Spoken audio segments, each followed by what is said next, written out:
com Nicolas, Dieguinho, Éder, Marlon, William Machado, Fernando Sobral. Tem a impressão de que o Sobral volta e meia está jogando no Ceará, né? Todo ano ele sai e volta, né? Matheus Araújo, Pedro Henrique, que estava no Corinthians, Bruno Tubarão, Fernandinho. Esse é o mercado do Ceará até aqui. Cruzeiro, com Fagner, com Christian, o Eduardo, que era do Botafogo, o Rodriguinho, Bolassi, Dudu e o Gabigol. Fluminense repatriando o goleiro, né, o Marcelo Pitaluga, que foi para o Liverpool muito novinho. O Freitas, zagueiro, Hércules, Paulo Baia e Lavega. São dois jovens estrangeiros, né, chegando ao Fluminense. No Fortaleza, o Breno, ainda o Diogo Barbosa, que veio do Fluminense, lateral esquerdo, Paul Fernandes e o Dylan Borreiro. É aquele? Do Galo, né? Do Galo, né? No England Revolution, ele mesmo. Bom jogador. O Juventude com o Marcão, o Reginaldo, que está de volta ao clube, né? Ele subiu com o Juventude em 23 e estava no Cazaquistão. O Filipinho, lateral do Sport, Marcos Paulo, que era do Bragantino, Adriano Martins, do Atlético Goianiense, Enio, o atacante do Amazonas, e o Vitor Pernambuco, que estava jogando nos Emirados Árabes. O mais novo integrante da Série A do Campeonato Brasileiro também se mexendo bastante, né? Daniel Borges e Reinaldo que vem do Grêmio, Gemes, zagueiro que o Inter chegou a estar de olho, inclusive, do Vila Nova. Rony, meio-campista do Corinthians, José Aldo, meio-campista do Ituano, Guilherme Pato, do Figueirense, Matheus Davó, atacante do América, e surgiu a informação de que o David Braz, do Goiás, também está sendo contratado pelo Mirassol, né? O Palmeiras com o Facundo Torres e o Paulinho. O Santos voltando à primeira divisão, tem o Léo Godoy, que veio do Atlético Paranaense, o Luizão do Novo Horizontino, o Zé Ivaldo do Cruzeiro e o Soteldo, que volta, né, depois de um empréstimo do Grêmio. Tassiano ainda não foi anunciado, o Thiago Maia também está próximo. Aí o São Paulo com o Oscar, o Sport com o Antônio Carlos, zagueiro que era do Fluminense, e o Gustavo Maia, atacante que vem do rival Náutico. O Vasco com o Lucas Freitas, que jogou pelo Juventude. E o Vitória, que tem o Hugo, que era do Botafogo, Claudinho do Criciúma, Zé Marcos do Juventude, Ronald Lopes do Criciúma, Thiaguinho do Juventude, Bruno Xavier do Ituano, Wellington Rato do São Paulo. E está para anunciar o Gabriel, goleiro, o Val, que é volante, Fabrício Santos, atacante.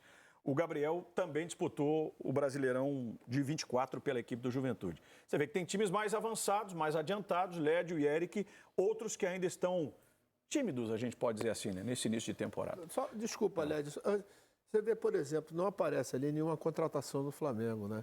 Mas aí o que acontece? Se o Flamengo recuperar todos esses jogadores, né, que estão no departamento médico, você não vai precisar buscar muito reforço, né? Porque, naturalmente, esses jogadores vão preencher essas lacunas, vamos dizer, que ficaram vazias. O próprio Boto disse que não seria tão agressivo assim no mercado por conta exatamente de contar com a recuperação, né? São contratações pontuais para repor eventuais saídas, né? E nem precisa tanto, né? O Flamengo contratou um monte de jogador no meio do ano e tem um time fortíssimo. O Flamengo tem que ser pontual mesmo. 2 zagueiros, Davi Luiz que não fica, o Fabrício Bruno que está em vias de ser negociado. Contratações pontuais. Assim. Um centroavante no lugar do Gabi. Feliz ano novo, meu amigo Lédio. Feliz ano novo para todos, para meu amigo Eric, maestro, para você, Jader. Então, eu acho que o primeiro passo é você contratar, saber contratar. O segundo passo é o mais difícil que é contratar, né? É fazer o time funcionar. Você pode contratar 11, às vezes o time... Quantas vezes a gente já não viu, né? Não estou dizendo que não vai acontecer com esses times. Mas a esperança do torcedor faz parte do roteiro. O torcedor fica ali alucinado. Cada dia chega um jogador, agora saber se vai dar liga, se vai conseguir fazer um coletivo bom, um conjunto bom e, consequentemente, chegar a bons resultados. Isso aí eu falo sobre todos, principalmente sobre quem contrata mais, que fica mais no olho do furacão. Mas o meu grande enigma nesse momento é o Botafogo, né, cara? Quem vai ser o técnico do Botafogo, né? A gente estava até conversando com o Eric agora, é o único time da Série A que não tem treinador. Vai ter um jogo decisivo contra o Flamengo em Belém, dia 2, Supercopa do Brasil. No meu modo de ver, do jeito que a coisa está indo, o Botafogo vai com um técnico interino nesse jogo, a não ser que tenha algo muito escondido na manga do John Textor, e ele hoje mesmo já disse que não tem pressa.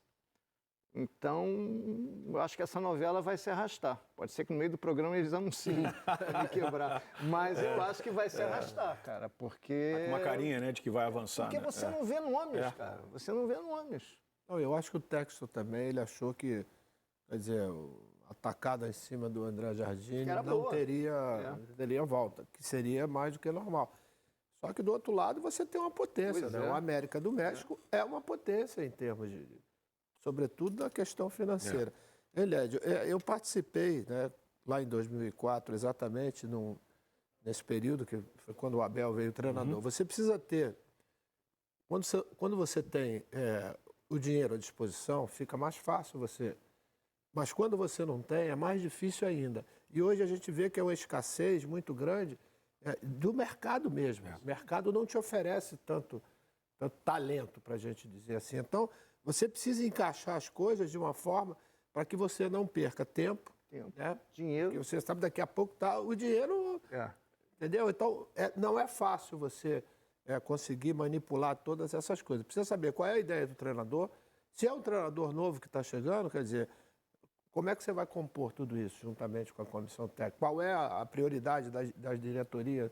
Quer dizer, até uma série não é muito fácil você montar, não. Quando você está com o time montado, aí é mais tranquilo. E o que a gente percebe, né, Eric, são poucos os clubes que hoje têm a capacidade, por exemplo, de contratar um jogador com aquele status de lotar aeroporto, né?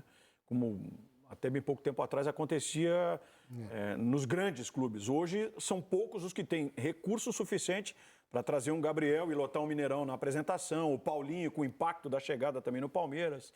No mais, são jogadores que parece que vão se destacando nos seus clubes, jovens, e que vão ganhando a oportunidade, quem sabe, de expandir o teu talento, de ir para um clube com outra característica, enfim, né?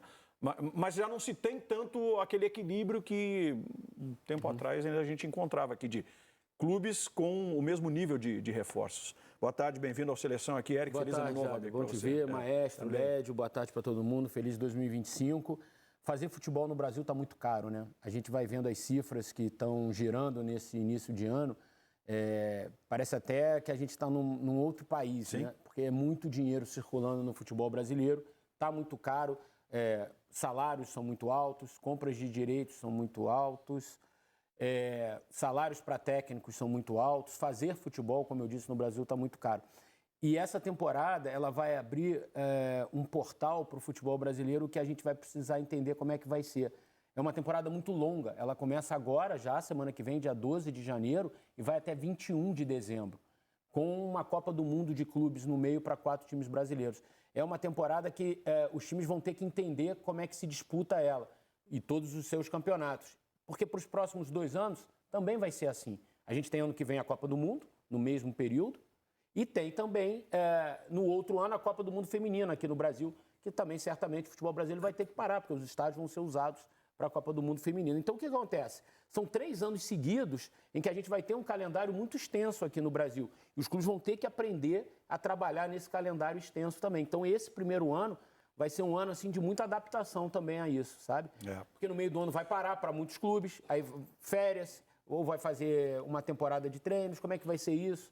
Então, talvez nessa montagem de elenco, isso também tem que ser pensado já, né? Alguns querendo causar um impacto imediato, né, com as chegadas desses jogadores. Outros que talvez entendam que é um momento de não gastar tanto e, quem sabe, lá na frente, né, quando se der exatamente essa parte da temporada com o Mundial e a pausa, aí você intensificar uma busca ou outra para tentar aperfeiçoar o que não deu certo, evidentemente, né? Se alguma coisa não der certo nesse primeiro semestre de campeonatos estaduais e tudo mais. O Brasileirão vai começar mais cedo também esse ano, então... Terminar mais tarde. Exato. As coisas vão ser mais aceleradas nesse processo e por isso a criatividade, sem dúvida nenhuma, aliada ao bom trabalho, bom desempenho, são fundamentais aí para sucesso. Agora, sem dúvida nenhuma, o Cruzeiro é o time mais impactante nesse início de ano, pelos reforços que está contratando. Peso, né? O peso dos jogadores que estão sendo contratados são jogadores assim com renome, né? O vestiário do Cruzeiro vai ter o maior ídolo recente da história do Corinthians, o Cássio, o maior ídolo da história recente do Palmeiras, o Dudu, o maior ídolo da história recente do Flamengo, o Gabigol, outra referência do o Fagner, que é um jogador campeão, os jogadores que já estavam no Cruzeiro, o Matheus Pereira, o Matheus Henrique, o Eduardo Wallace, também com o estofo, Eduardo, que é um jogador com nome, o Fabrício Bruno Indo é um jogador também de seleção brasileira, né? Foi convocado pelo Dorival. O que mais? Tem o Marlon, que já está há algum tempo, o Willian, lateral de seleção brasileira. O Vidalba foi adquirido também, em definitivo. Lucas Silva, que é um líder, Lucas Romero, que é outro líder. É um vestiário pesado, é um vestiário grande, né? E como o Led falou, Quando você tem um clube desses, grande, como é o Cruzeiro, com esse investimento, fazer ele o vai time. ser o clube mais observado nesse início de ano, né, certamente. Claro, claro. Até porque a gente vai tentar entender quais são as ideias do Diniz com tantos reforços, do que ele vai botar em campo. Como é que ele vai desenhar o Cruzeiro? As ideias a gente já sabe. Não tem, Agora é saber se ele vai adaptar, né, Júnior? porque se você for olhar Os caras que foram estão chegando. 15 jogos do Diniz, foram 3 vitórias e o resto entre empate e derrota. Quer dizer, E Diniz... aquela entrevista no pós-jogo contra o Juventude bem pesada, né? Quase que era quase que um pedido de demissão ali. Quase que ninguém imaginava que ele fosse virar o ano como técnico do Cruzeiro, né? Só que agora nesse início, né, Lédio, o que é que vai acontecer? Ele vai ter, não muito tempo, mas o tempo suficiente para poder. Ele não vai trocar a roda com o carro andando. O carro vai estar parado, ele vai botar as rodas.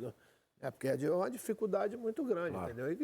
E são reforços de peso, né? A parte individual, ela pode ajudar muito para que o coletivo comece a funcionar. Saber se algum protagonista, vai ter mais algum protagonista, que você tinha Flamengo e Palmeiras. Isso. Depois o Atlético se juntou a Flamengo e Palmeiras. Depois o Atlético trocou de lugar com o Botafogo. Aí ficou Flamengo, Palmeiras e Botafogo. O Atlético até conseguiu competir esse ano que passou, né? Chegou a 2 finais e tal, né? Ficou um pouco abaixo.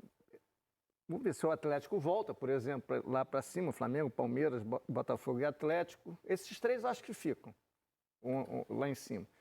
Se o Cruzeiro entra nesse grupo, se o São Paulo consegue entrar nesse grupo, o Corinthians... Isso é uma outra discussão. Se vai ter um quarto protagonista, ou quem sabe um quinto. O Inter, né, que fez um ano muito bom em 24. O que tudo indica vai manter o time titular, o Inter pelo tá menos. com muita dificuldade no mercado. A opção dele é manter o time, mas o time, só o time, não é o suficiente. porque é uma temporada longa e é reposição. Mas você tem o Éder Valência no banco. Ele terminou o ano com o Éder Valência no banco. O time é bom. O time é bom. Não, e além disso, o Roger tem somente 6 meses de trabalho. Trabalho fantástico. Tem tanta coisa para se fazer aí. Trabalho fantástico. O drama do Botafogo, o Júnior levantou aqui esse tema, né? E é o que a gente